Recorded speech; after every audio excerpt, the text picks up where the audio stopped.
Right. Ever think about those pennies? You know, the ones that are always hanging out at the bottom of your bag? I feel like you're always there. Yeah? Well, they might be going away. Oh, really? Yeah, we're diving into an article today that says that pennies, they might just become more trouble than they're worth. Interesting. It's called "A Penny Made is 2.8 Cents Wasted." Oh, okay. And it's kind of a wild ride, but it actually brings up some really good points. Yeah. I mean, did you know it costs like almost 3 cents to make a single penny? No, I did No. not know that. That's crazy. Yeah, it's wild. That's taxpayer dollars going to make something that's essentially worthless. Yeah. The U.S. Mint spends millions of dollars every year just to produce these coins that honestly nobody really wants. And it's like, is it really even worth it at this point? Remember the days when you could buy a loaf of bread for a nickel? Like, when was that even possible? Right. It's a total illustration of inflation and how much like the penny's buying power has just tanked over time. Even back in 1982, they had to switch up what the penny was made of because copper got so expensive. Oh, wow. They went from pure copper to like a mostly zinc core with just a little copper coating. Interesting. So, yeah, it's been a problem for a while. In this article, it kind of walks you through the entire history of the penny from the first ones with Lady Liberty back in 1793 to the Lincoln penny we have now. It's crazy to think about how much history is packed into this tiny little coin. Yeah, definitely. But honestly, what can you even buy with a penny these days? Right. According to this article, not much. It's really just good for tossing in a fountain and making a wish. Yeah, or maybe rounding up your sales tax or, a penny for your thoughts kind of thing. Oh, a penny for your thoughts. Yeah, but I don't think anybody would actually want a penny for their thoughts these days. Yeah, that would be rough. And don't even try to tip with pennies. That's a big no-no. Socially unacceptable. I remember one time, so with the penny maybe going away, this article had a whole list of what to do with all your pennies. Oh, yeah. What they say. They had some pretty crazy ideas. Yeah. Like penny art, flooring made of pennies. Oh, wow. Can you imagine trying to pay for groceries with a giant bag of pennies? Oh, man. The cashier would not be happy.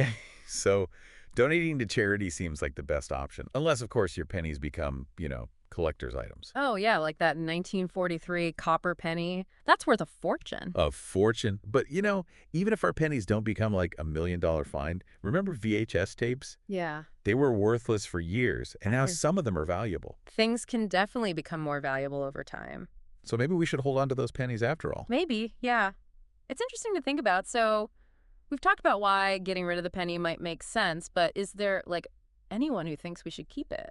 Yeah, actually, the article does talk about some of the arguments for keeping the penny around. Okay, interesting. Like what? One of the big ones is this idea of a rounding tax. A rounding tax. Yeah, so basically the worry is that if we get rid of the penny, stores will just round everything up to the nearest nickel. Oh, okay. So instead of saving a penny, you're losing a penny. Exactly. And that could really add up, especially with prices being, what they are these days. Yeah, for sure. Especially for people who use cash more often. Right. The article even mentions that it could disproportionately affect lower income people. Yeah, that makes sense. And then there's the whole sentimental value of the penny. Oh, yeah, it's been around for so long. It's practically an American icon. It's like a piece of history. Some people might feel like we're losing part of our identity if we get rid of it. Yeah, I can see that. And, there's also the argument that it could hurt charities. Oh, right, all those penny drives. Yeah, because even though one penny doesn't seem like much, they can add up to a lot. True, every penny counts, as they say. Exactly. So yeah, even though it makes sense economically to get rid of the penny, there are other things to consider. Yeah, it's definitely complicated. For sure. But let's say, hypothetically, the penny does go away. What would that even look like? Well, as we talked about, prices would probably get rounded to the nearest nickel. So some things would get a little cheaper and some things would get a little more expensive. Right. But overall, the article suggests the impact wouldn't be huge. Okay, that makes sense. Mm-hmm. But it would still be weird not having pennies around, right? Mm. Well, what about all those sayings like a penny for your thoughts, Oh, yeah, what would we say? a nickel for your thoughts? I guess. It doesn't have the same ring to it? No, not really. But language changes.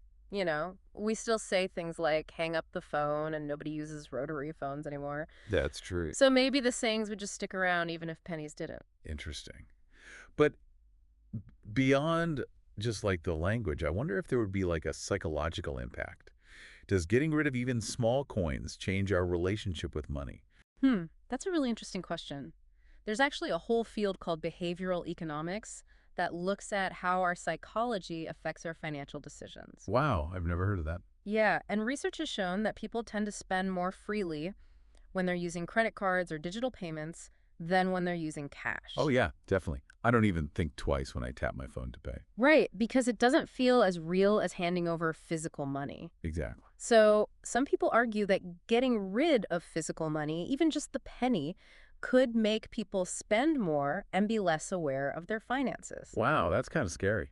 Yeah, it makes you think. So, getting rid of the penny could have all these unintended consequences. It's not just about simplifying things. Right, it could actually change how we think about and use money in a big way. This is getting pretty deep.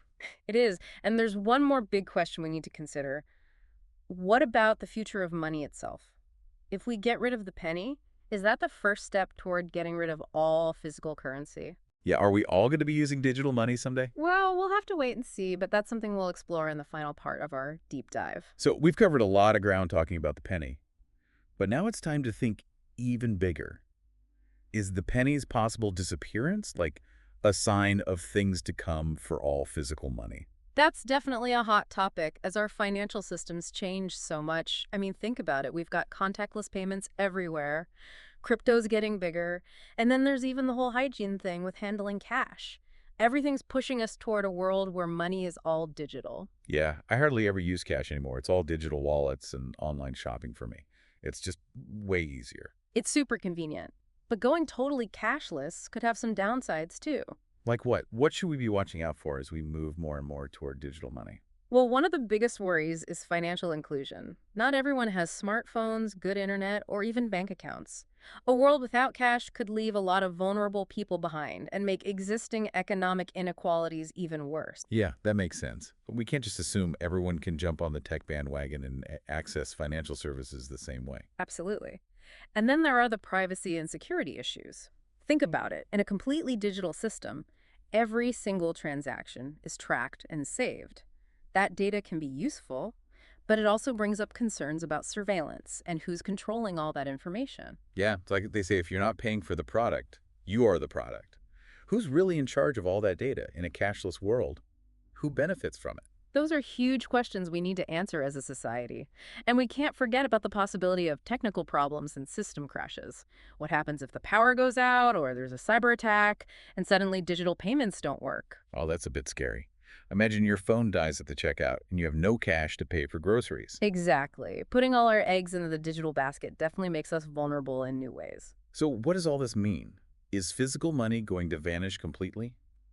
Will we all have to rely on digital transactions whether we like it or not? The future of money is always changing. It's hard to say for sure what will happen, but it's clear that how we think about and use money is transforming really fast. The penny disappearing might be just one small piece of a much bigger change. It's exciting, but it's also a little bit intimidating to think about.